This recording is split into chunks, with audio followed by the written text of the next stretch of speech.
शांति कुंज से प्रशिक्षित हम सभी लोग, यह टोली जो आपके सम्मुख बैठी है, अब आपको शांति कुंज ले चल रही है। कैसे? बिना टिकट, बिना रिजर्वेशन, मन से। हम सभी अपने मन को शांति कुंज में ले जाएं और वहाँ होने वाली गतिविधियों में भागीदारी करते हैं। चलिए सुनते हैं, चलो रे मन शांति कुंज सुखधाम। चलो रे मन शांति कुंज हरिद्वार, चलो रे मन शांति कुंज हरिद्वार, जहाँ है जगदम्बे का प्यार, गुरु है अवघड़दानी, सुधा से जिनकी वाणी, गुरु है अवघड़दानी, सुधा से जिनकी वाणी। चलो रे मन शांति कुंज हरिद्वार, जहाँ है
जिनकी वाणी सुधा से जिनकी वाणी। बोले परम पूज्य गुरुदेव की जय। बोलिए शांति कुंज हरिद्वार की जय। जैसा कि कल बताया गया था कि प्रज्ञा पुराण में देवर्षि नारद और भगवान विष्णु के संवाद हैं। परम पूज्य गुरुदेव ने जब इसे अपनी लेखनी से लिखा तो ये मान के चलिए कि वे भगवान विष्णु की भूमिका में बात कर रहे हैं देवर्षि नारद से, अर्थात हम सब से। और कल आपने सुना कि देवर्षि नारद ने पृथ्वी लोक का भ्रमण किया है और उनकी भिन्न भिन्न समस्याएं देखकर वे बहुत विचलित हो गए हैं और बहुत विचलित होकर वे भगवान विष्णु के पास पहुंचते हैं।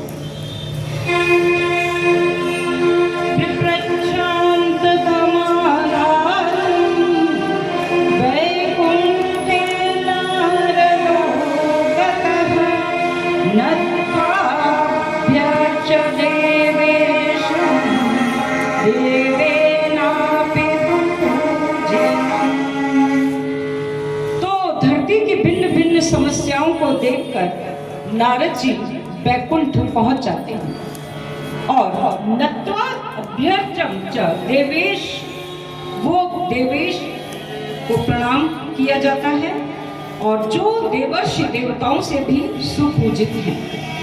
कुशल क्षेम चर्चान्ते अभीष्टं चर्चा संसार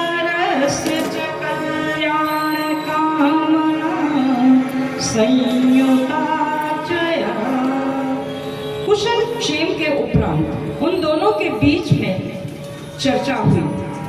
वह चर्चा जो संसार की कल्याण की कामना से थी।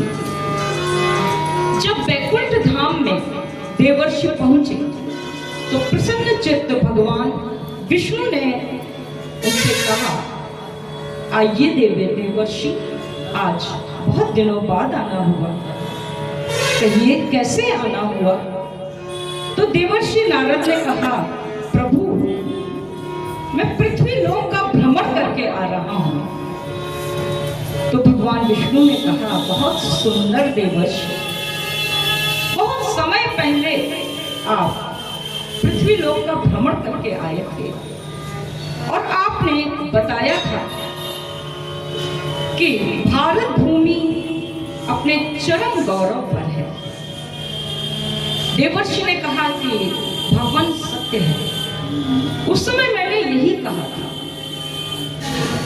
तो आज आपके मुखमंडल पर ये चिंता की लकीरें क्यों दृष्टिगत हो रही हैं?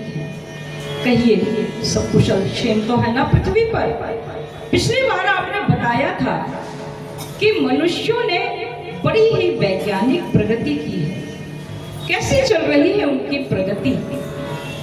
तो देवर्षि ने कहा, प्रगति प्रगति की न पूछिए भगवान, ऐसी प्रगति हुई है कि मैं आपको क्या बताऊं। प्रभु आज की दुनिया विचित्र नवीन, आज की दुनिया विचित्र नवीन और प्रकृति पर सर्वत्र है विजयी पुरुष आसीन। है बंधे नर के करों में वारी विद्युत भाप और हुक्म पर चढ़ता उतरता है पवन का ताप। है नहीं बाकी कहीं व्यवधान और लाग सकता नर सरित गिरी सिंधु एक समान। शीश पर आदेश कर अवधान प्रकृति के सब तत्व करते हैं मनुष्य के कार्य। हमारे जो देवता हैं, अग्निर्देवता, वातो देवता, ये सारे देवता मनुष्य के पास बहुत छोटे छोटे उपकरणों में कैद हो गए हैं। अच्छा देवर्षि, ऐसा? ये तो बहुत चिंता की बात है। हाँ देवर, हाँ भगवान, मैंने वहां देखा फूलों से कोमल दुल्हनों को जलाया जाता है, वृद्धों को घर से निकाल दिया जा रहा है, वे वृद्धाश्रम में किसी तरह जीवन के दिन काट रहे हैं। भारत की परिवार व्यवस्था विखंडित हो चुकी है। युवा वर्ग विवाह नहीं करना चाहता, विवाह के सारे सुख अविवाहित स्थिति में भोग रहा है। फलस्वरूप पारिवारिक व्यवस्था पर संकट है। भूमि बंजर हो गई है क्योंकि अधिक अच्छी कृषि के लालच में रासायनिक खादों का प्रयोग किया गया। हमारी गाय माता का अस्तित्व संकट में है।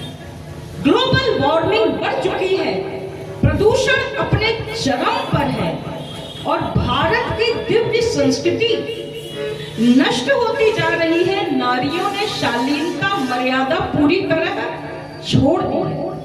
भारतवर्ष पाश्चात्य संस्कृति के उपनिवेश बन गए हैं।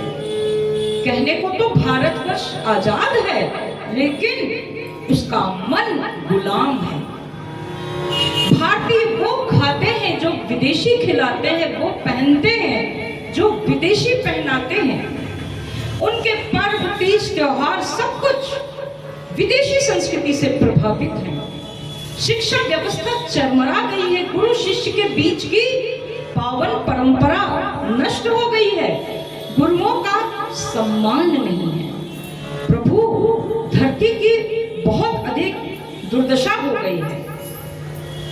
तो भगवान विष्णु ने कहा कि देवर्षि, मृत्युलोक के इतने भयानक दृश्य देखकर आपका विचलित होना स्वाभाविक ही है। इस समस्या से तो मैं भी बहुत समय से चिंतित हूँ।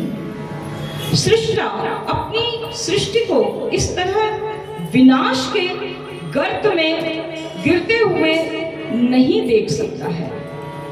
प्रज्ञा पुराण में परम पूज्य गुरुदेव भगवान विष्णु के माध्यम से कहते हैं, अधुनास्ति ही सर्वत्र अनास्था क्रम परंपरा अदूरदर्शिता ग्रस्ता जना विस्मृत्य गौरवम् अचिन्त्य चिन्तन जाता अयोग्यास्तरणं तथा फलतः रोग शोकार्ते कलक्लेशनाशजम् वातावरणमुत्पन्नं भीषणाश्च विभीषिकाः अस्तित्वं च धरित्र्यास्तु संदिग्धं कुर्वते निशम्। हे देवर्षि, इन दिनों सर्वत्र अनास्था का दौर है। अदूरदर्शिता से ग्रस्त लोग मानवीय गरिमा को भूल गए हैं, अचिंत्य चिंतन करते हैं, अर्थात जो नहीं चिंतन करना चाहिए उसका चिंतन करते हैं। इसलिए अनुपयुक्त आचरण में संलग्न हो रहे हैं। फलतः रोग, शोक, कलह, भय और विनाश का वातावरण बन रहा है। भीषण विभीषिकाएं निरंतर धरती के अस्तित्व को चुनौती दे रही हैं। तब देवर्षि भगवान विष्णु को याद दिलाते हैं कि हे प्रभु, आपने तो कहा था कि यदा यदा ही धर्मस्य ग्लानिर्भवति भारत अभ्युत्थानम् अधर्मस्य तदात्मानं सृजाम्यहम्। और संत शिरोमणि तुलसीदास ने भी तो यही कहा है, जब जब हो ही धर्म की हानि, जब जब हो ही धर्म की हानि, पाड़हि असुर अधम अभिमानी, पाड़हि असुर अधम अभिमानी। तब तब धरि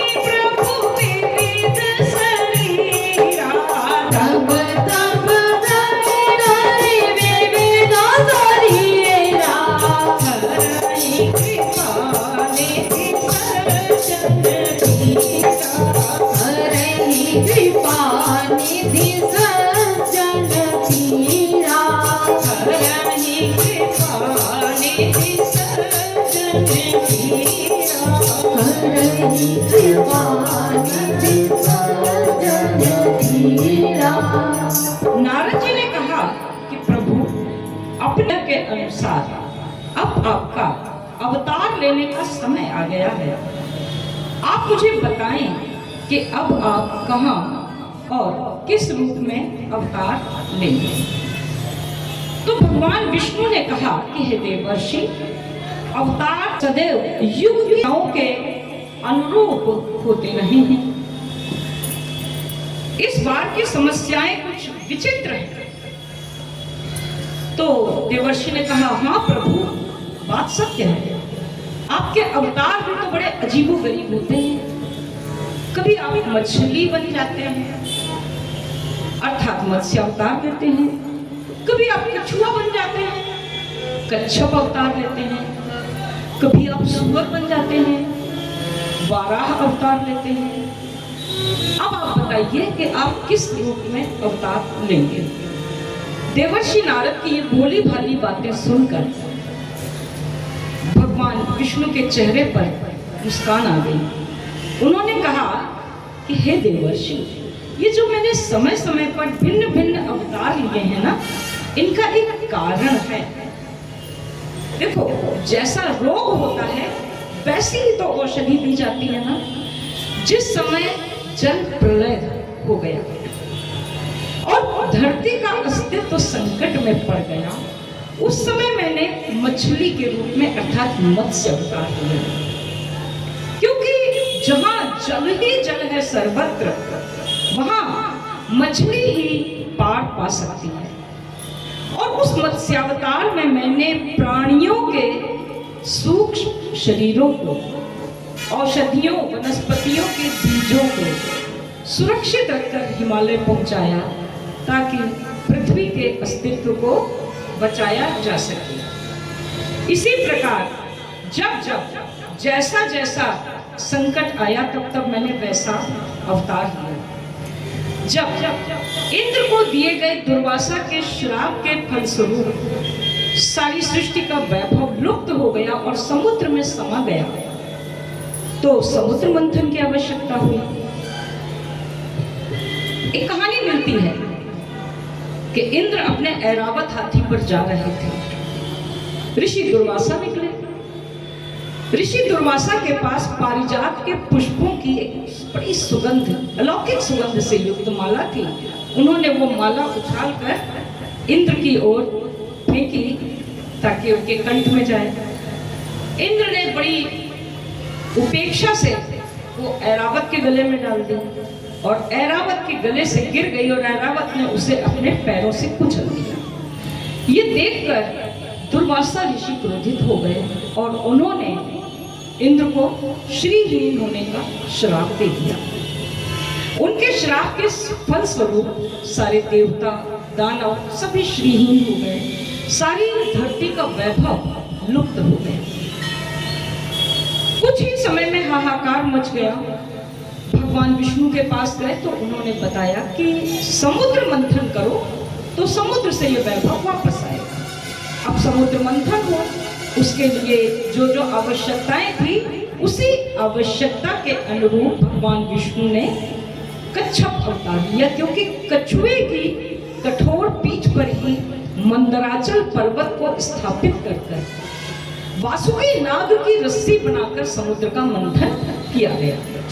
तो भगवान विष्णु ने अपने कूर्मावतार का रहस्य बताया। फिर उन्होंने बताया कि देवर्षि, अभी तुमने कहा था कि मैंने सूअर के रूप में अवतार लिया। अब जब वो हिरण्याक्ष ने पूरी पृथ्वी को समुद्र में छिपा दिया था, तो समुद्र को, वो धरती को खोद करके, सब कुछ खोद करके धरती को बाहर लाने का काम शूकर के मुख के माध्यम से ही हो सकता था। तब मैंने वाराह अवतार लिया।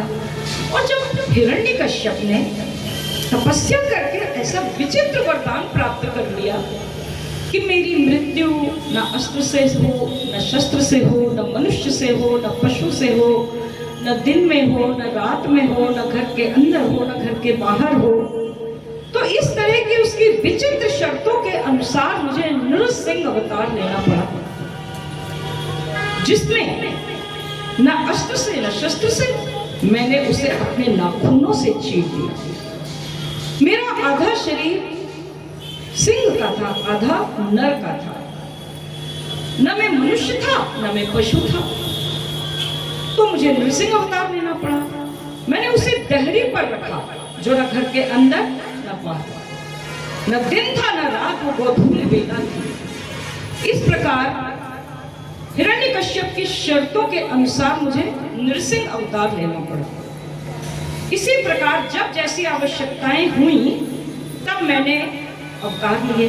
जब प्रहलाद के पौत्र और असुरों के राजा बलि ने तीनों लोकों पर अपना अधिकार कर लिया, तब मैंने वामन अवतार लिया, बौने के रूप में अवतार लिया और 2 पदों में त्रिलोक को नाप लिया। सहस्रबाहु के अत्याचारों से धरती को मुक्त कराने के लिए परशुराम का अवतार लिया। मर्यादा की स्थापना के लिए मैंने पुरुषोत्तम राम का अवतार लिया और धर्म की रक्षा के लिए कृष्ण का अवतार लिया। तो जब जब जैसे जैसे आवश्यकताएं हुई मैंने उसी के अनुसार अवतार लिए। और भी बीच में मैंने कई अंश अवतार लिए। देवर्षि ने प्रसन्न होकर हाथ जोड़कर कहा, हे भगवान, आपके मुख से अवतारों की यह सुंदर कथा सुनकर मेरा मन अति प्रसन्न हो गया है। अब मैं समझ गया हूं कि जैसा जैसा समय होता है आप वैसा वैसा अवतार लेते हैं। लेकिन मुझे ये बताइए कि अब सुने लगा कर ध्यान, आइए सुने लगा कर ध्यान, कथाए मंगलकारी, आइए सुने लगा कर ध्यान, कथाए मंगलकारी।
हम कह रहे थे कि यहाँ पर प्रज्ञा अवतार का रहस्य गुरुदेव ने बताया है। प्राय लोग कहते हैं कि हमने बहुत बार प्रज्ञा पुराण सुनी, लेकिन आज तक ये समझ में नहीं आया इसमें है क्या। कहीं बैठते हैं तो सत्संग की बातें सुना देते हैं, कहीं कुछ सुना देते हैं, कहीं कुछ सुना देते हैं। तो इस समय सतर्क होने की आवश्यकता है, क्योंकि गुरुदेव अपने अवतार और इस पुराण का रहस्य स्पष्ट कर रहे हैं। जैसा कि भी सारे अवतारों की बात हुई, तो ये समझ लेना चाहिए कि हर अवतार के साथ पुराण जुड़ा हुआ है। जब मत्स्य अवतार हुआ तो मत्स्य पुराण की रचना हुई। इसी प्रकार हर अवतार के साथ पुराणों की रचना हुई। तो ये जो प्रज्ञा पुराण है, इसकी रचना प्रज्ञावतार के साथ हुई। प्रज्ञा अवतार। तो देवर्षि नारद ने भगवान विष्णु से पूछा कि आप हमें ये बताइए कि किस रूप में अवतार लेंगे। तो भगवान विष्णु ने कहा कि देवर्षि, इस समय की समस्या बहुत विकट है। जब असुर स्थूल रूप में होता है तो मैं स्थूल रूप में अवतार ले लेता हूं। असुर कंस के रूप में है तो अवतार किस रूप में होगा बताइए। अब आप लोग सिर ना हिलाइए, अब थोड़ा बोलिए ताकि थोड़ा सतर्क हो जाए। जब असुर कंस के रूप में था तब किस रूप में अवतार हुआ? सबको तो पता है, खुल के बोलिए। कृष्ण के रूप में कंस का वध कर दिया। जब असुर रावण के रूप में था तब किसका अवतार हुआ? राम का अवतार हुआ। ठीक है ना? तो इस बार जो समस्या है, तो असुर कहीं दिखाई तो दे नहीं रहा। भैया साउंड वाले भैया, जो बोलना है यहाँ के बोलो, हमारा काम कम हो जाए, नहीं तो शांत करो। बोलो गायत्री माता की जय। तो इस बार का असुर कहीं दिखाई तो दे नहीं रहा। भगवान विष्णु ने कहा इस बार का असुर विकृत चिंतन के रूप में मनुष्य के मनों में घुसा हुआ है। अगर हम भ्रष्टाचार करते हैं तो उसका मूल कारण है हमारी गलत सोच। हम लालच करते हैं, लालच कहाँ विराजमान है? हमारे मन में। सारी दुनिया में गलत कार्य हो रहे हैं, समाचार पत्र उठाएं तो एक से एक भयंकर घटनाएं दिल दहला देने वाली सुनाई देती हैं। यहाँ से बोलना भी नहीं चाहेंगे। उन सबका कारण कहाँ छिपा हुआ है? लोगों के मन में। उन अपराधों को करने वाले लोग कौन है? वही सुंदर, सुसंस्कृत, पढ़े लिखे, कीमती वस्त्र आभूषण पहने हुए। तो ये जो असुर है, ये मनुष्य के मन में घुसा है, स्थूल रूप में नहीं है। जो मैं स्थूल रूप में अवतार लेकर उसका वध कर दूं। शरीर का कोई अंग विकृत हो रहा हो तो उसे काट दिया जाता है, लेकिन मन में जो असुर घुसा है उसके विनाश के लिए तो अवतार एक ही स्थान पर हो सकता है। कहाँ हो सकता है? मनुष्य के मन में। देखिए, अगर आग किसी एक स्थान पर लगी है तो क्या यह है कि आग लखनऊ में लगी है और आगरा में पानी छिड़का जाए? ऐसा हो सकता है? नहीं हो सकता है। आग लखनऊ में लगी है तो पानी यहीं छिड़कना होगा। समस्या जहां है समाधान वहीं होगा। तीसरे दांत में दर्द है तो तीसरे दांत का ऑपरेशन होगा। और मनुष्य के मन में अगर समस्याएं हैं तो जो अवतार होगा वो मनुष्य के मन में होगा, तभी समस्याओं का समाधान होगा। तो देवर्षि ने कहा, प्रभु आपकी यह बात बिल्कुल सत्य है, मुझे समझ में आ गई। जब मैं देख रहा था पृथ्वी लोक की समस्याएं, तो मैंने देखा था कि वास्तव में उन सब समस्याओं के कारण तो मनुष्यों के मन में है, लेकिन आपका अवतार होगा कहाँ? उसका नाम क्या होगा ये तो बताएं। तो भगवान विष्णु 29वें श्लोक में बताते हैं कि तन निवारण है दोष काले अस्मिंश्च दल्लोक में प्रज्ञावतार रूपे अवतरामि अत्र पूर्ववत, कि इन सब समस्याओं के समाधान के लिए मुझे प्रज्ञावतार के रूप में अवतार लेना होगा और पिछले 23 बार की तरह इस बार भी सृष्टि के बिगड़े हुए संतुलन को संवारना होगा। 22वें और 23वें श्लोक में भगवान विष्णु कहते हैं कि प्रज्ञावतार नामना च युगस्य अवतारकः भूलोके मानवानां तु सर्वेषां हि मनः स्थितौ परिस्थितौ च विपुलं चेष्टते परिवर्तनं सृष्टिकमे चतुर्विंश एव निर्धार्यतां क्रमः, कि यह सृष्टि के बिगड़े संतुलन को सुधारने वाला 24वां निर्धारण है, ऐसा भगवान विष्णु प्रज्ञा पुराण के प्रथम खंड के प्रथम अध्याय के 22वें और 23वें श्लोक में कहते हैं। तो नारद ने पूछा कि बहुत सुंदर प्रभु, लेकिन मनुष्यों के मन में घुसे हुए काम, क्रोध, लोभ, मद, मोह, भ्रष्टाचार जैसे असुरों का वध कैसे होगा? तो भगवान विष्णु ने कहा कि वास्तव में मन शरीर का कोई दृश्यमान अंग तो है नहीं, इसलिए इसके विनाश के लिए प्रज्ञा के रूप में, विवेक के रूप में, सद्बुद्ध के रूप में मुझे मनुष्यों के मन में प्रवेश करना होगा। तो देवर्षि नारद ने कहा कि प्रभु, मनुष्य के मन को बदलना कैसे संभव होगा?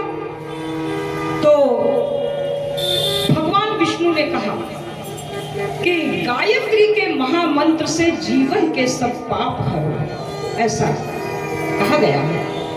अभी आपको हमारे भाई साहब ये गीत सुनाने वाले हैं गायत्री के महामंत्र से। तो भगवान विष्णु कहते हैं कि सद्बुद्धि को देने वाला गायत्री मंत्र मनुष्य के मन पर सीधा असर करता है। जैसे बहुत सी औषधियां हम खाते हैं, जल के माध्यम से हम मुख से ग्रहण करते हैं, औषधि शरीर में प्रवेश करती है और रोगों का निवारण हो जाता है। समस्याएं गंभीर होती हैं तो दवाई को इंजेक्ट किया जाता है।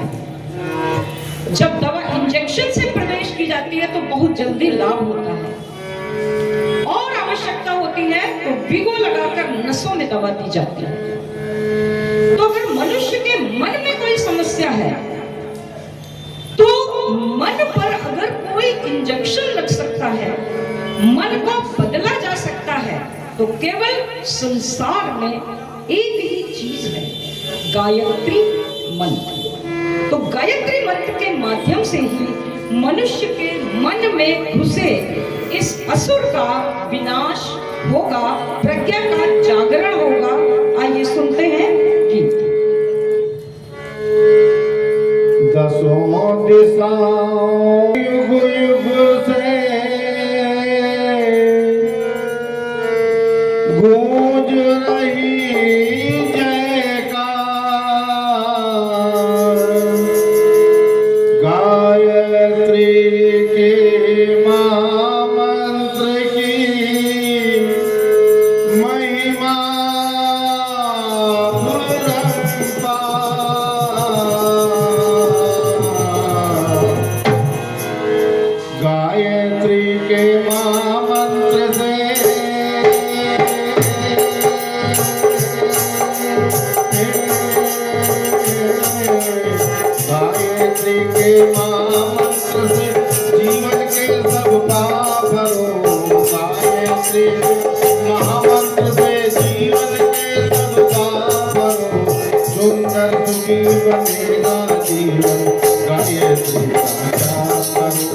सुंदर सुखी बनेगा जीवन, गायत्री याद करो, गायत्री के महामंत्र से जीवन के सब पाप हरो, गायत्री के जीवन के सब पाप हरो, सुंदर सुखी बनेगा जीवन, गायत्री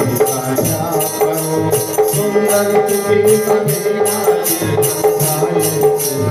क्या करो ओम भूर्भुवः तत्सवितुर्वरेण्यं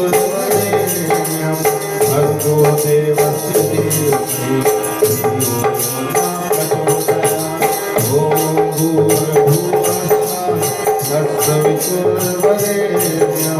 भर्गो देवस्य धीमहि धियो यो न प्रचोदयात्।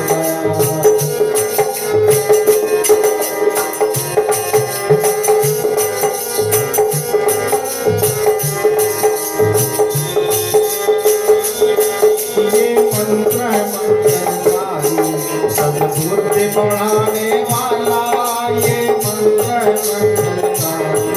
सद्बुद्धि बढ़ाने वाला हर साधक के जीवन में नवज्योति जगाने वाला हर साधक के ये नवज्योति जगाने वाला सब कष्ट मिटाने वाला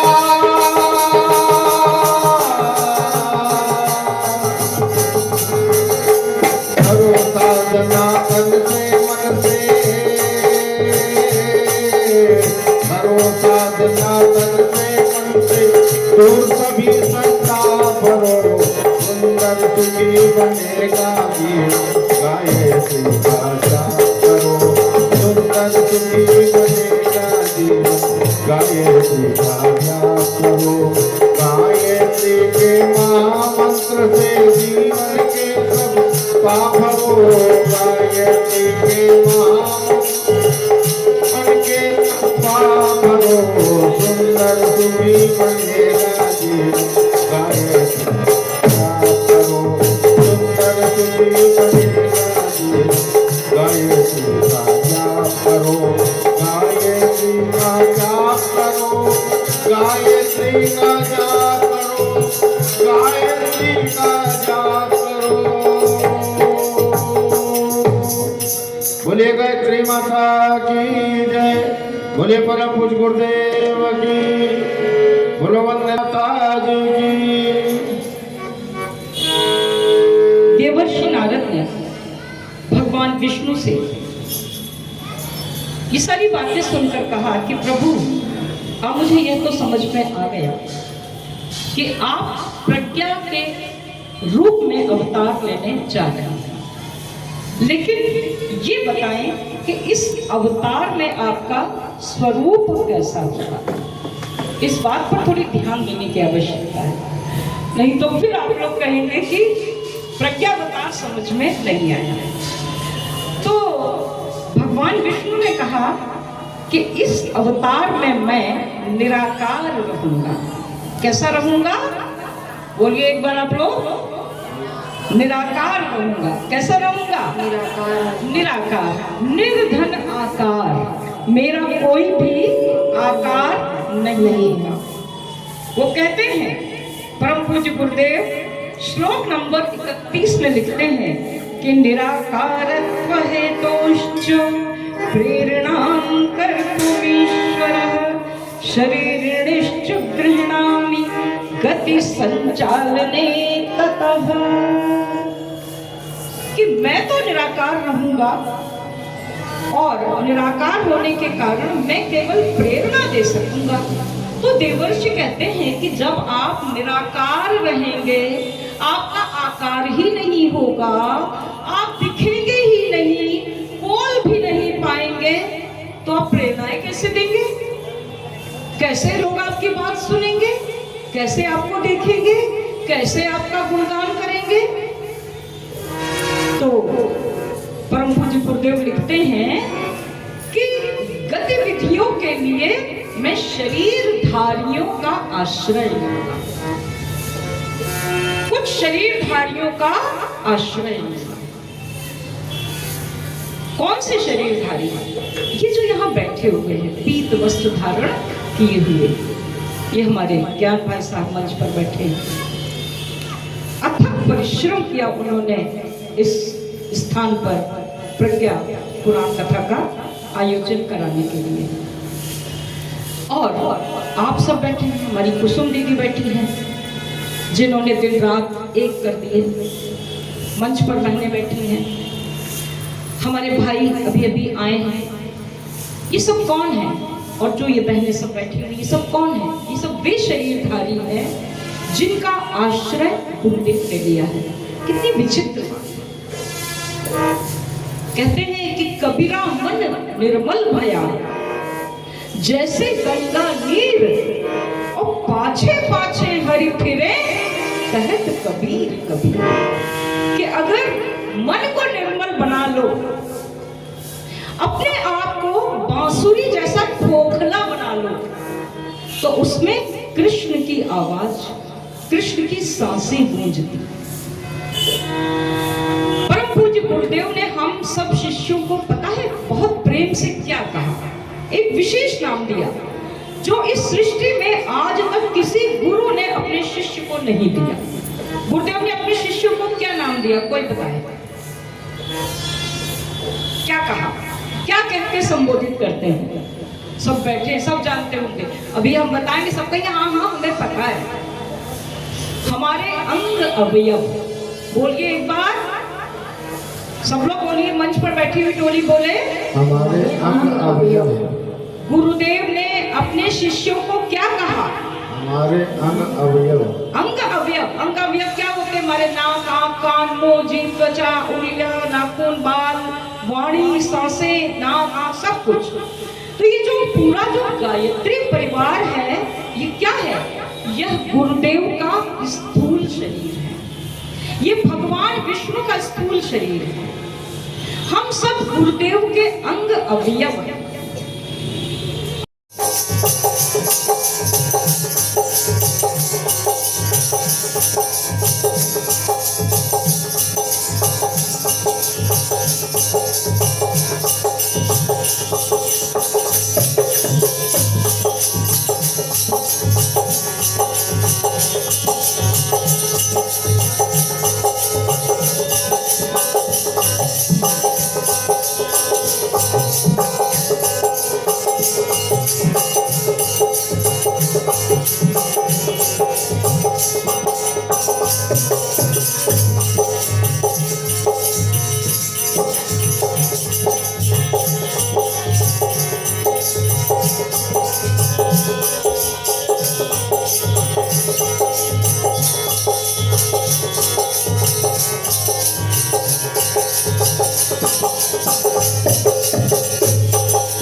आज का क्रम चालीसा पाठ होगा, उसके बाद स्वागत का क्रम होगा। स्वागत की तैयारी करके रखें। सामूहिक गायत्री चालीसा पाठ। वेद मूर्ति तपोनिष्ठ पंडित श्री राम शर्मा आचार्य और परम वंदनीय माता भगवती देवी शर्मा के सूक्ष्म संरक्षण में 5 दिवसीय पावन प्रज्ञा पुराण कथा, जो कि श्री काले वीर धाम में आयोजित हो गई है, उसका आज द्वितीय दिवस है। कार्यक्रम का शुभारंभ करते हैं 3 बार ओंकार गुंजन, 1 बार गायत्री महामंत्र के उच्चारण के साथ।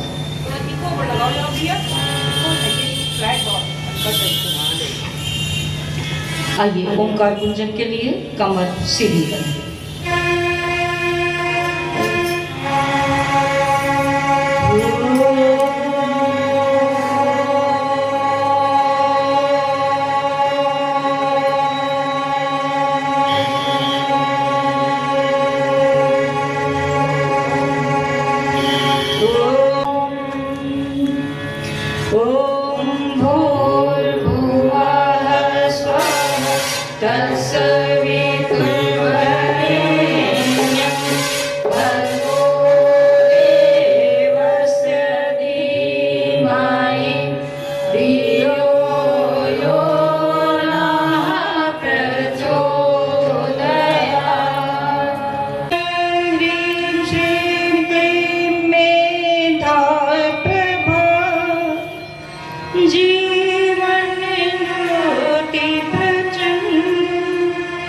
शांति क्रांति जागृति प्रगति रचना शक्ति अखंड जगत जननी मंगल करनी गायत्री सुखदायिनी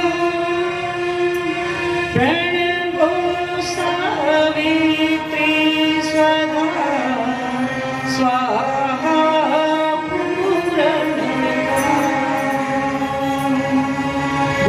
भूर्भुवः स्वः ॐ युगजननी गायत्री वेदकलिमलधारिणी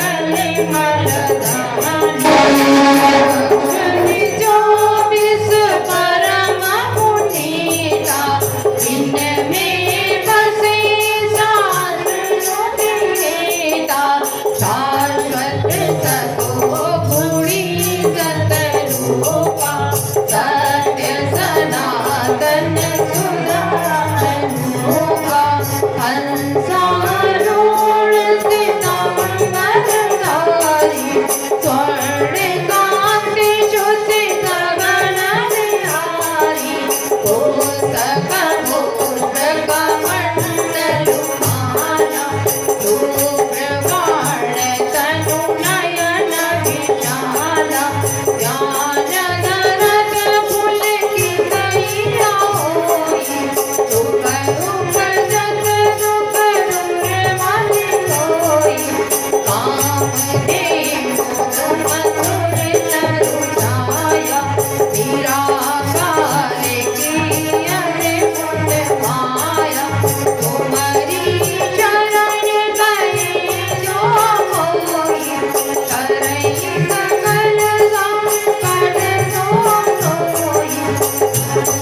कृपा तुम्हारी होई, सावन कृपा करे सब कोई, उनसे मोती से मुरी वर भावे, रोगी रोग नहीं कोई लावे, तारी विजय कटे सब हीरा, नाशय दुख हरे भवहीरा, करे सावारी, तासे गायत्री में नारी, संतति सुख सति भावी, सुख संपत्ति युत मोर बनावे, भूत विराज समय बतावे, यहाँ के दूत निकट नहीं आवे, दूत जवासु मेरे चित आई, अचत सुहागे सदा सुख गाई, करवर सुख प्रद लाहे कुमारी, विधवा रहे साध्य व्रत सारी, जयति जयति जगदम्ब भवानी, तुम समय और दयालु दानी, जो सति गुरु सो दीक्षा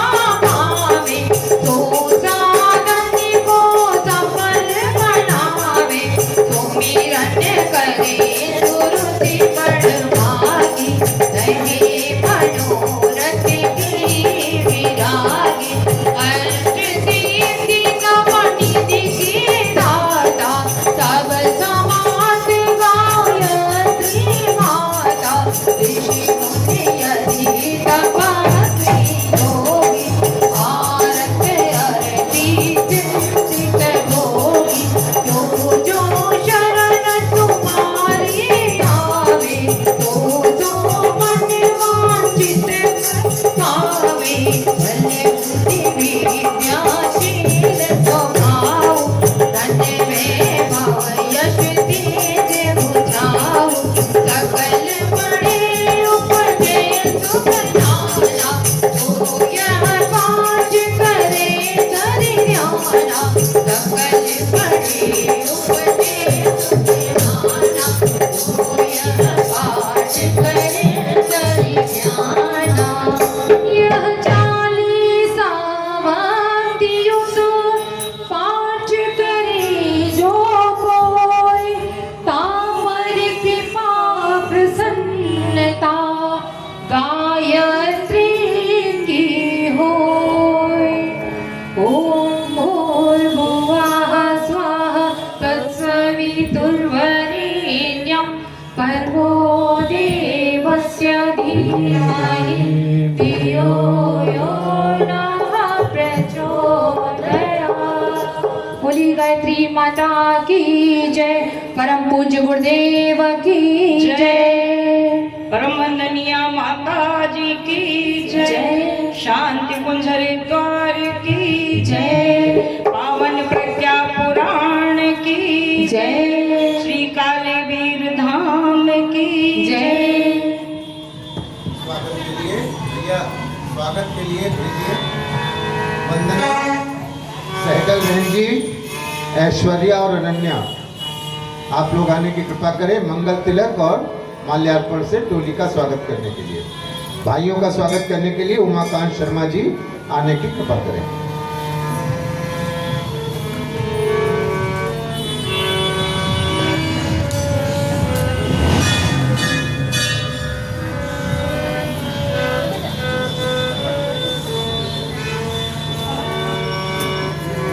आप लोग पहले से तैयार रहा करिए, ये जो 3-4 मिनट खराब होते हैं इनको बचाया करिए।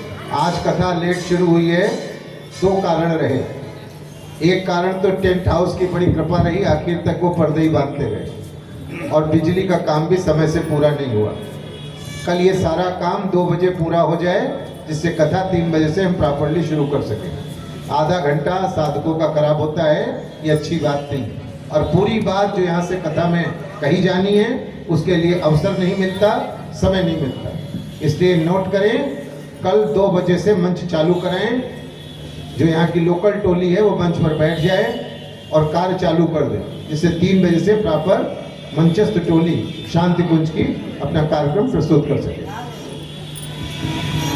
ओम मंगलम भगवान विष्णु मंगलम गरुड़ध्वज मंगलम पुंडरीकाक्षौ मंगलाय तनो हरि मंगलाय तनो हरि। ओम भूर्भुवः स्वः तत्सवितुर्वरेण्यं भर्गो देवस्य धीमहि धियो यो नः प्रचोदयात्।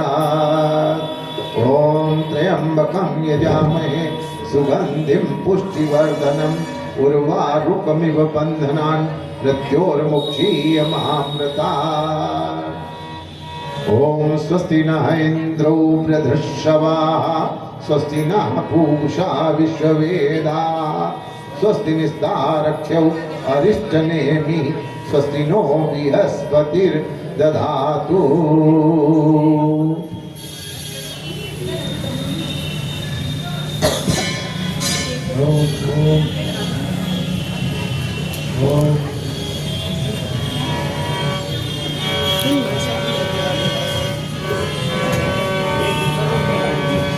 क्योंकि यहाँ से देव मंच प्रतिदिन विसर्जित किया जाता है, इसलिए आवाहन का क्रम प्रतिदिन रहेगा। प्रज्ञा पुराण पूजन के लिए अक्षत पुष्प बंटवा दीजिए। जब यहाँ से क्रम आएगा तब बताएंगे क्या करना है। सबके हाथ में दिलवा दीजिए।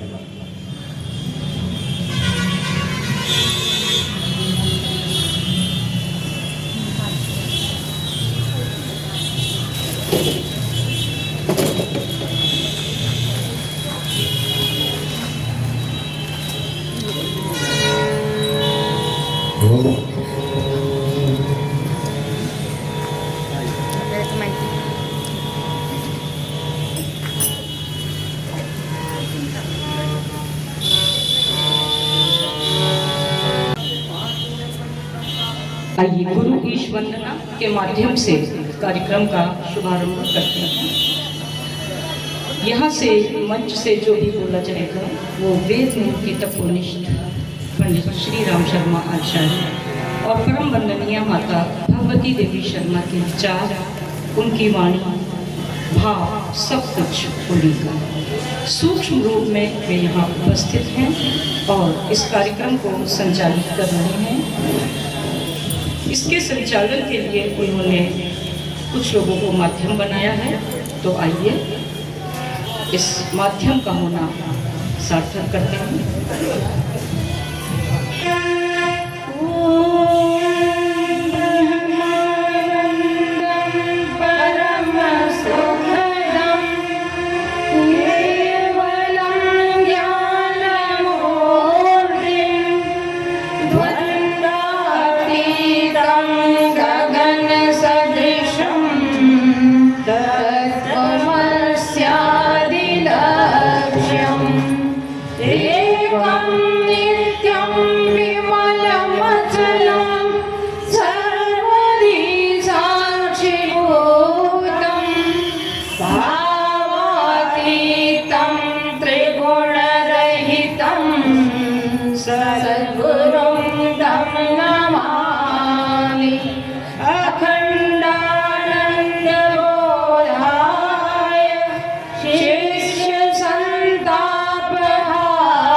मंगलाचरण के लिए हाथ में अक्षत और पुष्प ले लें।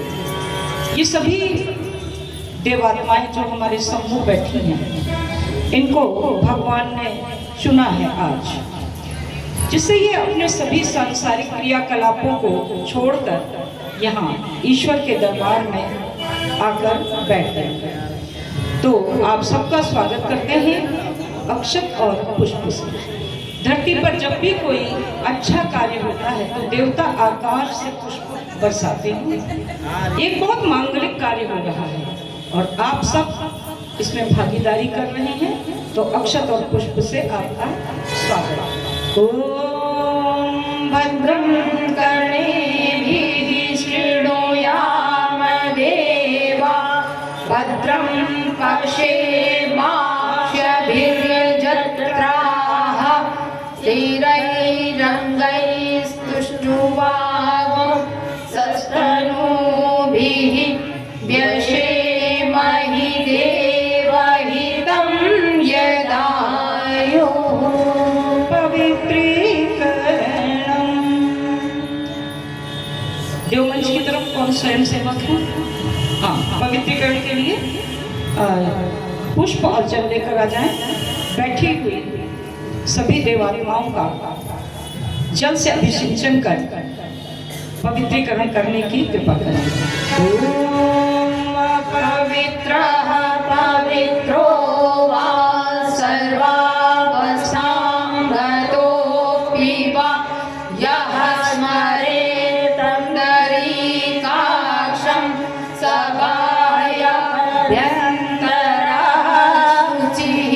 ॐ पुनातु पुण्डरीकाक्षः पुनातु पुण्डरीकाक्षः पुनातु। चंदन धारणम। रोली चंदन सभी के हाथों तक पहुंचा दिया जाए।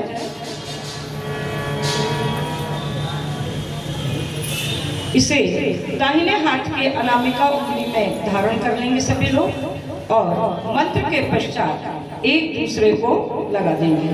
सभी के हाथों तक चंदन रोली पहुंच चुकी है।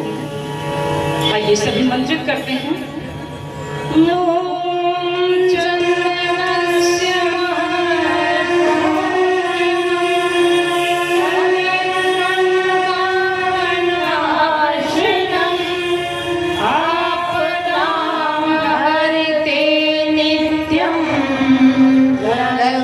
लक्ष्मीस्तिष्ठति सर्वदा लक्ष्मीस्तिष्ठति सर्वदा। कलश पूजनम। कलश का पूजन करें। तत्त्वायामि ब्रह्मणा वन्दमानः तदा शास्ते यजमानो हविर्भिः आहेडमानो वरुणेह पोद्युरुषध्वं समानयायुः प्रमोषीः। ॐ मनोज्योतिरजुषतामाज्यस्य बृहस्पतिर्यज्ञमिमं तनोत्वरिष्ठं यज्ञं समिमं ददातु। विश्वे देवास इह मादयन्ताम्। ॐ प्रतिष्ठा। ॐ वराय नमः। आवाहयामि स्थापयामि ध्यायामि ततो नमस्कारं करोमि। दीप पूजनम। बाएं हाथ में अक्षत ले लें और दाहिने हाथ से प्रत्येक स्वाहा के साथ दीपक का पूजन करते हुए अक्षत समर्पित करें।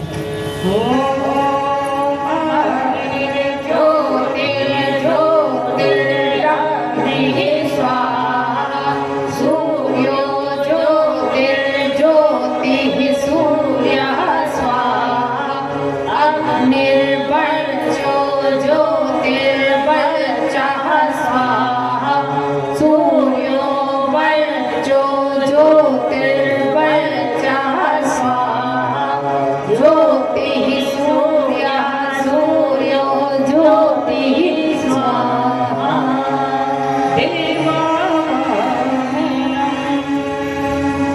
सर्वप्रथम गुरु सत्ता का आवाहन, तत्पश्चात माँ गायत्री का आवाहन।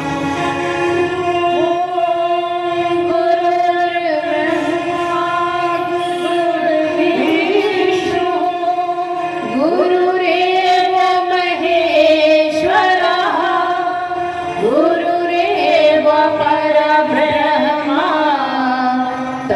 तस्मै श्री गुरवे नमः। अखण्डमण्डलाकारं व्याप्तं येन चराचरं तत्पदं दर्शितं येन तस्मै श्री गुरवे नमः। मातृवत्लालयत्री च पितृवत् मार्गदर्शिका नमोऽस्तु गुरुसत्तायै श्रद्धा प्रज्ञायुता जया। ॐ श्री गुरवे नमः। आवाहयामि स्थापयामि ध्यायामि ततो नमस्कारं करोमि। त्वमामि देवः पुरुषः पुराणः त्वमस्य विश्वस्य परं वेदासि वेद्यं च परं च धामं त्वया ततविश्वमनन्तपराणामर्थसङ्गाणां रसानां छन्दसामपि मङ्गलानां च कर्तारौ वन्दे वाणी विनायकौ भवानी शङ्करौ वन्दे श्रद्धा विश्वासरूपिणो याभ्यां विना न पश्यन्ति सिद्धाः स्वान्तस्थमीश्वरम् वन्दं गुरुपदकञ्ज कृपासिन्धुनररूपहरि महामोहतमपुञ्ज जासु वचन रविकर्णिकर प्रज्ञापुराण पूजनम्। प्रज्ञा पुराण पूजन के लिए श्री चंद्र मोहन वर्मा जी और रामा देवी वर्मा जी कृपया पहुंचने की कृपा करें, उनको अक्षत पुष्प दिलवाए जाए। बाकी सभी लोगों को अक्षत पुष्प दे दिए गए हैं। आप इसमें कोई सिक्का रुपया रखना चाहें तो रख सकते हैं। अभी पूजन के मंत्रों के बाद ये यहीं पर समर्पित किया जाएगा। हाँ, आज तो नीचे से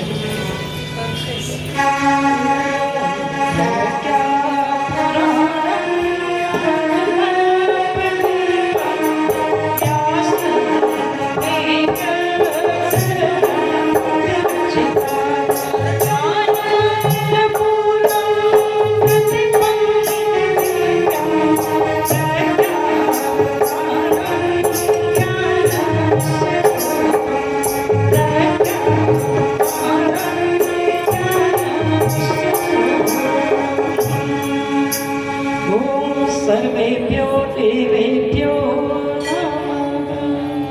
देव मंत्र पर पूजन करते हैं। पंचोपचार पूजन। पंचोपचार पूजन। पंचोपचार पूजन के लिए देव मंच पर जाएं और सभी आवाहित देव शक्तियों का नमन वंदन पूजन करें। ओम सर्वेभ्यो देवेभ्यो नमः। आवाहयामि स्थापयामि ध्यायामि ततो नमस्कारं करोमि। जलं गन्धाक्षतं पुष्पाणि धूपं दीपं नैवेद्यं समर्पयामि।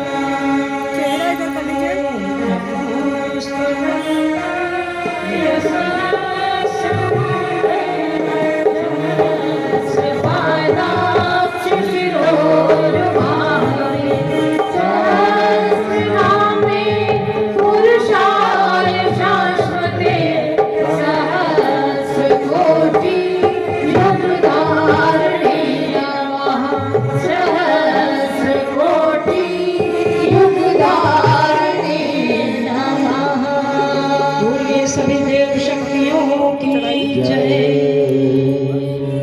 सभी के अक्षत पुष्प एक पात्र में एकत्र करके देव मंच पर चढ़ा दें।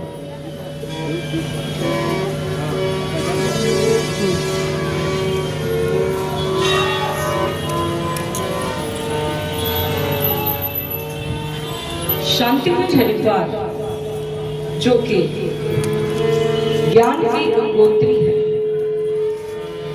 वहां से पूरे विश्व के कार्यकर्ताओं को प्रशिक्षित किया जाता है। यही कारण है कि कोई किसी भी शहर का गुरुदेव का शिष्य क्यों ना हो, जब एक साथ एक मंच पर बैठते हैं तो एक स्वर में वे परम पूज्य गुरुदेव द्वारा सिखाए गए कर्मकांडों को करते हैं। भगवान विष्णु ने पूछा, इस रूप में अवतार लेने जा रहे हैं। तो भगवान विष्णु ने कहा, यदा मनुष्यो न आत्मानं आत्मना उद्धर्तुम अर्हति कृतावतलं तस्य स्थितो संशोधयामि अहम्। कि जब मनुष्य अपने बलबूते पर दलदल से उबर नहीं पाते हैं, तब मुझे अवतार लेकर परिस्थितियां सुधारनी पड़ती हैं। तो नारद ने कहा कि प्रभु, मृत्युलोक की दशा तो इस समय बहुत बुरी है, लेकिन मुझे ये समझ में नहीं आया कि असुर है कहाँ। तब मैंने देखा था असुर कंस के रूप में था, कभी असुर रावण के रूप में था, लेकिन पृथ्वी पर मैंने क्या देखा कि सभी मनुष्य बहुत सुंदर और आकर्षक चेहरों वाले हैं। सब सुंदर वस्त्र पहनते हैं, कीमती आभूषण पहनते हैं, द्रुतगामी वाहनों से चलते हैं, विमानों से चल रहे हैं, राजसी वैभव के साथ जीवन जी रहे हैं। ऐसी सुगंध का प्रयोग करते हैं, जहां से निकल जाते हैं वातावरण सुगंधित हो जाता है। वो बड़ी मीठी वाणी बोलते हैं। ऐसे में धरती के संकट का कारण क्या है? इस संकट को ढूंढा कहां जाए? इसका निवारण कैसे होगा?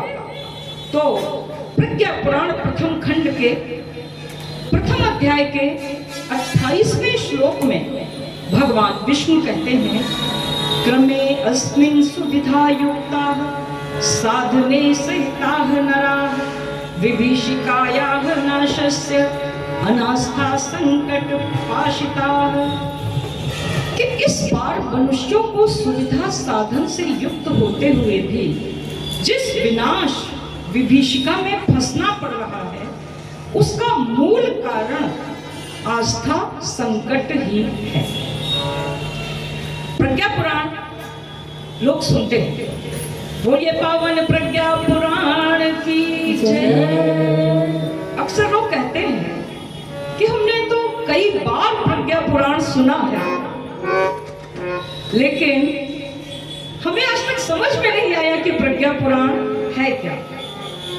आपकी टोली आई हुई है, स्वागत करें, अभिनंदन करें वहीं से। इसी बहन को भेज दें और तिलक करवा देंगे। लखनऊ से पधारी हुई एलबी सिंह जी, श्री राकेश जी, श्री प्रजापति जी सहित अन्य भाईगण आए हुए हैं। कृपया उन्हें यथोचित आसन दें और मंच की तरफ से मंगल तिलक कराने की व्यवस्था बनाएं। भाइयों से निवेदन है, देव मंच की तरफ आ जाएं। राकेश भाई साहब, आप लोग देव मंच की तरफ आ जाएं, गुरुदेव को प्रणाम करें, वहीं बहनें आपका मंगल तिलक करेंगी। वर्मा जी भाई साहब, बोलिए पावन प्रज्ञा पुराण की जय। गुरुदेव को कुछ खिलाना चाहिए तो उनके अंग अवयवों को कुछ खिला दीजिए, गुरुदेव तक पहुंच जाएगा। अगर आप किसी कार्यकर्ता को कोई भी तकलीफ पहुंचा दीजिए, उपेक्षा कर दीजिए, पीछे कर दीजिए, भिन्न भिन्न प्रकार के अत्याचार किए जाते हैं कभी कभी कार्यकर्ताओं के साथ, वो सब कर दीजिए। किसको पीड़ा होने वाली है आपको पता है? अगर उंगली को पीड़ा होती है तो मन को पीड़ा होती है, शरीर को पीड़ा होती है। तो ये पीड़ा होने वाली है गुरुदेव को।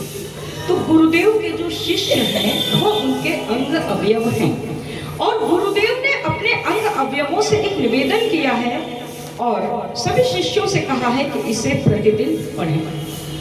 परम पूज्य गुरुदेव इस युग की पीड़ा से व्यथित हैं, पीड़ित हैं और अपनी पीड़ा उन्होंने अपने शिष्यों तक पहुंचाई है।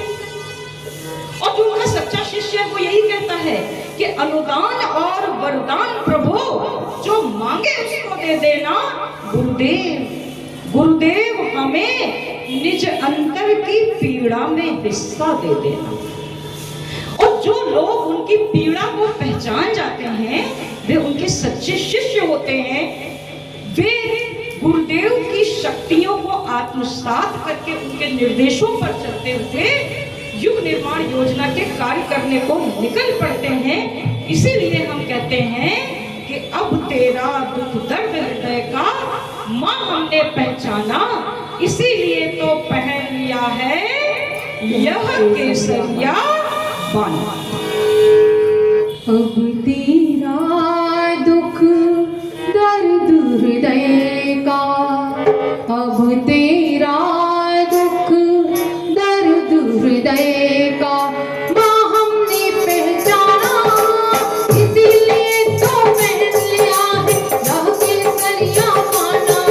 केसरिया बाना। अब तेरा दुख दर्द हृदय का माँ हमने पहचाना, इसीलिए तो पहन लिया है यह केसरिया बाना, यह केसरिया बाना।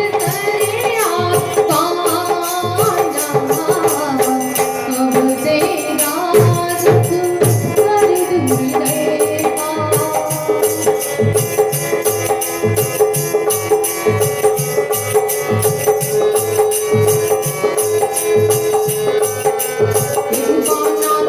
और त्याग की हरी प्रेरणा देगा, इसमें सारा विश्व नए युग की किरणें देखेगा।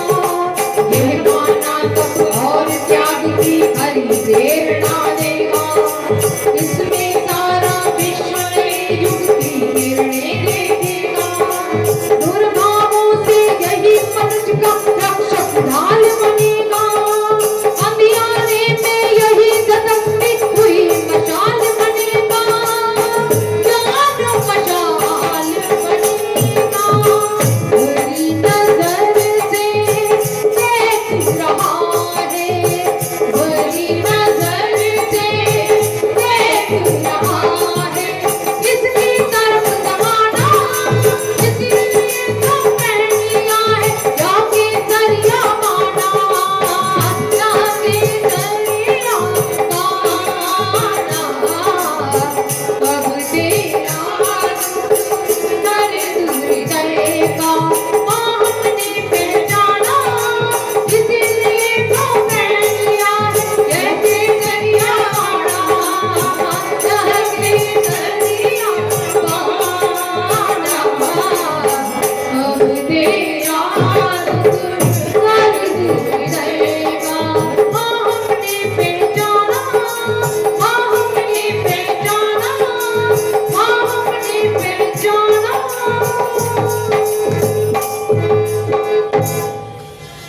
बोलिए पावन प्रज्ञा पुराण की, बोलिए युग व्यास पंडित श्री राम शर्मा आचार्य की जय। देवर्षि नारद ने कहा, प्रभु आपने बहुत सुंदर बुझाया, मुझे पृथ्वी पर कहीं भी असुर स्थूल रूप में दिखाई नहीं दिया था, केवल विभीषिकाएं दिखाई दे रही थी।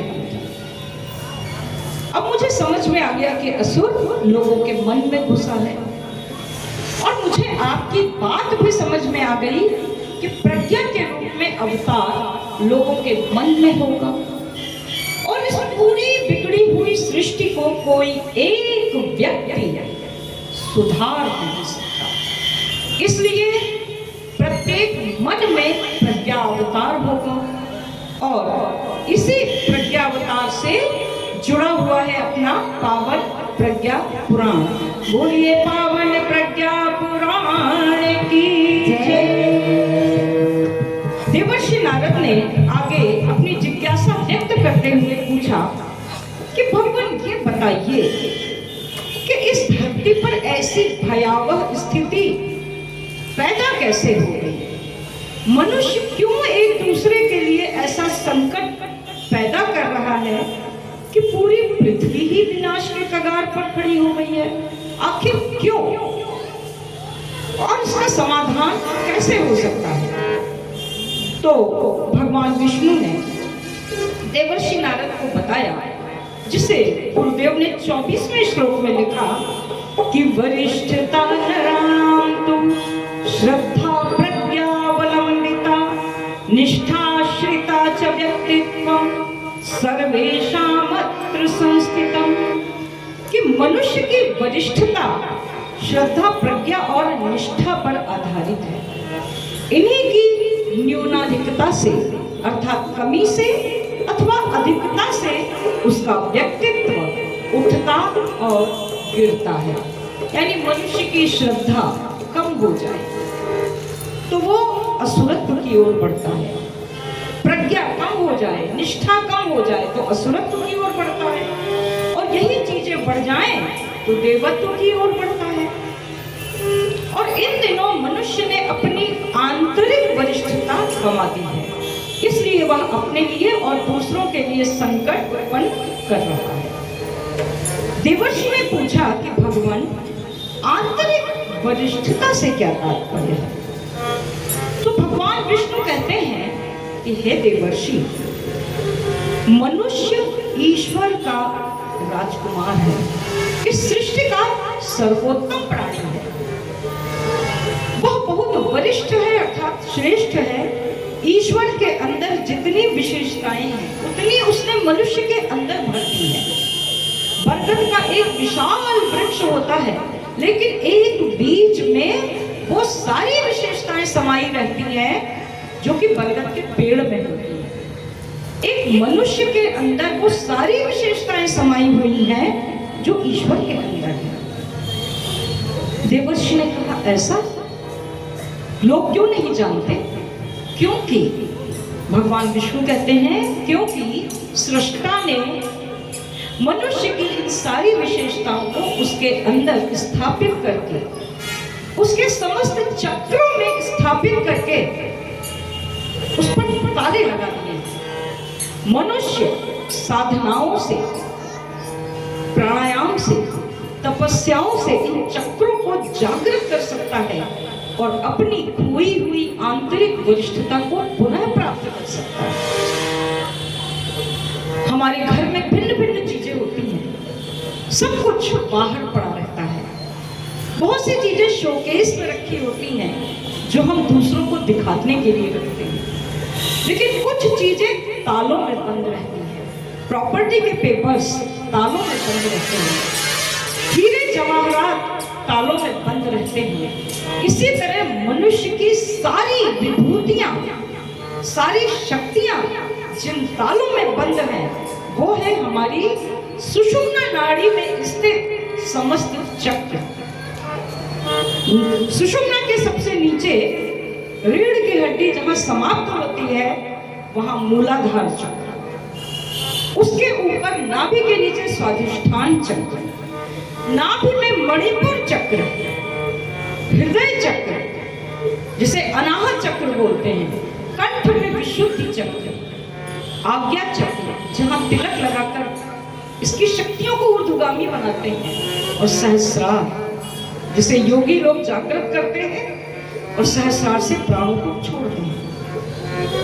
मनुष्य जब साधनात्मक जीवन जीता है तो परमेश्वर के समकक्ष अपनी तपस्याओं से हो सकता है, किंतु आज का मनुष्य नास्तिक होता चला जा रहा है। चारों ओर अनास्था का संकट है। उसे यह मनुष्य का तन कितने भाग्य से मिला है वो नहीं जानता है। भाई साहब अभी गीत सुनाएंगे, बड़े भाग्य से यह मनुष्य तन मिला था, गवाते गवाते उम्र पार कर दी हमको आपको जगाने के लिए। तो भगवान विष्णु बताते हैं कि मनुष्य तो ईश्वर का राजकुमार है और उसने अपनी इस गरिमा को भुला दिया। भौतिकता में, सांसारिक आकर्षणों में उसने अपने आप को दिया है। वो भूल गया है कि ईश्वर अंश जीव अविनाशी। ईश्वर अंश जीव अविनाशी। ईश्वर अंश जीव अविनाशी। ईश्वर अंश जीव अविनाशी। चेतन अमर सहज सुख राशि। चेतन अमर सहज सुख राशि। सो माया बस भ्रम्यो गोसाई। सो माया बस भ्रम्यो गोसाई। बंध्यो की मरकट की नाई। बंध्यो कीर मरकट की नाई। बंध्यो कीर मरकट की नाई। बंध्यो कीर मरकट की नाई। इसमें एक शब्द आता है कीर और एक मरकट। हम लोग गाते हैं, अक्सर लोग बाद में पूछते हैं कीर क्या होता है। कीर तोता होता है। जो खेती किसानी से जुड़े लोग हैं वो जानते हैं। वो तोता चोंगली में बैठता है, रस्सी ढीली होती है, उल्टा लटक जाता है, वो मजबूती से पंजों से रस्सी को जकड़ लेता है। उसे लगता है कि मैं पंजे को छोड़ूंगा तो गिर जाऊंगा। उसको ये नहीं पता है कि मैं अगर इस रस्सी का तो मैं उड़ सकता हूं। रस्सी ने उसे नहीं बांधा है, अपने पंजों से उसने रस्सी को जकड़ा हुआ है। सिर्फ माया ने मनुष्य को नहीं बांधा है, मनुष्य स्वयं माया मोह के बंधन में जकड़ा हुआ है। सांसारिकता के बंधनों में स्वयं जकड़ा हुआ है। हमारी ज्यादा आवश्यकता किसी को नहीं है। स्वार्थवश संसार के लोग प्रेम करते हैं, बहुत हमारी नहीं है किसी को।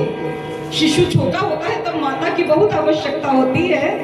शिशु बड़ा हो जाता है, वृद्धा माँ की उसे उतनी आवश्यकता नहीं है। यह संसार स्वार्थ पर टिका है, इसे याज्ञवल्क्य ने स्पष्ट किया है। लेकिन हमको लगता है हमारे बिना हमारा परिवार नहीं चलेगा, हमारा किचन नहीं चलेगा, वगैरह वगैरह, ये हमारे भ्रम होते हैं। तो तोता भ्रम में खुद बंधा हुआ है। ऐसे परम पूज्य गुरुदेव अपने अमृत वाणी में मरकट अर्थात बंदर का उदाहरण देते हैं कि अफ्रीका के इस बंदर की बात करते हैं जो एक सकरे मुंह वाले पात्र में शिकारी चने भर देते हैं। बंदर उसमें हाथ डालता है, मुट्ठी में चने भर देता है, मुट्ठी बाहर निकालना चाहता है, उस पात्र से उसकी मुट्ठी बाहर निकल नहीं पाती। अब वो उस पात्र से जुड़ गए और शिकारी उस बंदर को पकड़ लेता है। इसीलिए कहा गया है कि बंध्यो कीर मरकट की नाई। माया ने नहीं बांधा है, हम स्वयं बंधे हुए हैं। कितने भाग्य से ये मनुष्य का तन मिला है। 24 घंटे का समय मिला है। 6 घंटे में हम अपने कार्य कर लें, 8 घंटों में अपने कार्य कर लें, 6, 7, 8 घंटे निद्रा में व्यतीत कर लें। बाकी बचे समय में 1 घंटा तो हम ईश्वर के नाम पर निकाल सकते हैं। अगर वो भी ना निकाल पाए तो इस मनुष्य तन का क्या सदुपयोग है? आइए सुनते हैं।